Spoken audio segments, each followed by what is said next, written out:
Well, keeping with our year-end trend theme, it's now time to turn to the markets. In this morning's U.S. Bank Economic 360, U.S. Bank Senior Vice President and Senior Portfolio Manager Mindy McLaughlin joins Business Courier editor Rob Dahlmeyer to talk about how the markets performed this year. Mindy and Rob. Peg, thank you. Many thanks so much for being here. My pleasure. So most people are in the market whether they really think about it or not. If they're in a 401k, they're really probably not spending a lot of time thinking about it, but that doesn't mean that big things aren't happening. How did the markets perform this year, and who made money, or how did we make money? Sure. It really depended where you were invested. The domestic U.S. market, the S&P 500, was up about 12% this year, so pretty decent year here at home in the large company space. If you were pretty heavily invested abroad, you probably lost some money. The developed international and the emerging market indexes were down 7 to 9%, so had a little bit of trouble there. A surprise this year was the commercial real estate sector. The REIT index was up big time, over 20%, and that was probably primarily due to the fact that they pay pretty high dividends and investors were looking for income. But then on the flip side, the commodity area, certainly we've talked about the price of oil falling and so forth, and commodities did not do well at all this year. And the other thing is, I think this year, unlike last year, large company stocks outperformed the smaller company stocks, and the value style did a lot better than the growth style this year. So before I ask you for your predictions, was this a more volatile year? I mean, when you talk about the U.S.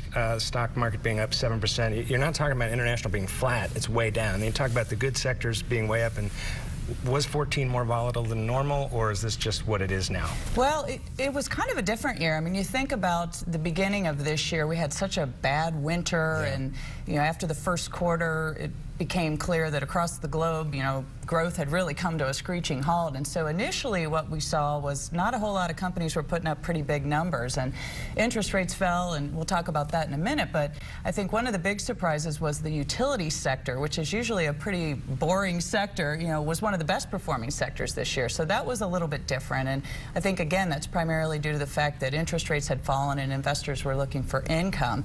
A couple areas that typically tend to do well, and we think will continue, would be the healthcare and the technology sectors. Those are more growth oriented, and they had a wonderful year. Flip side is energy, again directly related to the price of oil. Energy was the worst performing sector, so a lot of investors out there have big positions in energy companies, so you lost some money there this year, but the dividend is nice and we think is safe. And then really, I think if you look at the consumer space, and I've talked about this here before, I think with the fall in the price of oil, we're starting to see consumers spend more money on retail and restaurants, so that sector is starting to pick up steam and do a lot better. So obviously you don't have a crystal ball, and I'm sure you hate when people ask you this, but I will anyway. Tough luck. What do you see ahead? You teased that healthcare and technology is something to look at, but I mean, do most people think oil is going to stay down next year? We do think it's probably going to stay pretty low here for a while, and so next year we're forecasting at least the S&P 500, the broad index, to see about a 7 to 8% type of return. We think earnings will grow. The U.S. economy is improving.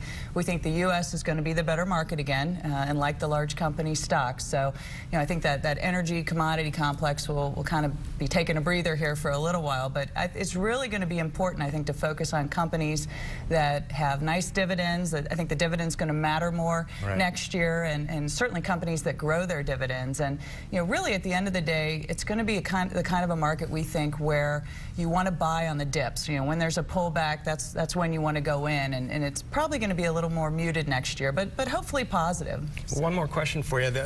It's not as sexy as the stock market, but the bond market is enormous. Yes. Important. Where do you see that? Sure. And we've talked a lot about bonds this year here on the show, and interest rates and so forth. And I think a big surprise this year was that interest rates actually fell and stayed low. I mean, this time last year, I think I did the show, and the 10-year Treasury was at about 3%.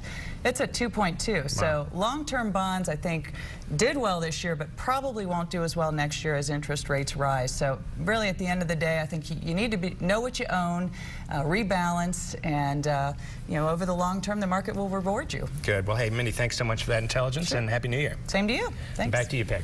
Thanks, Rob. No question is too tough for Mindy.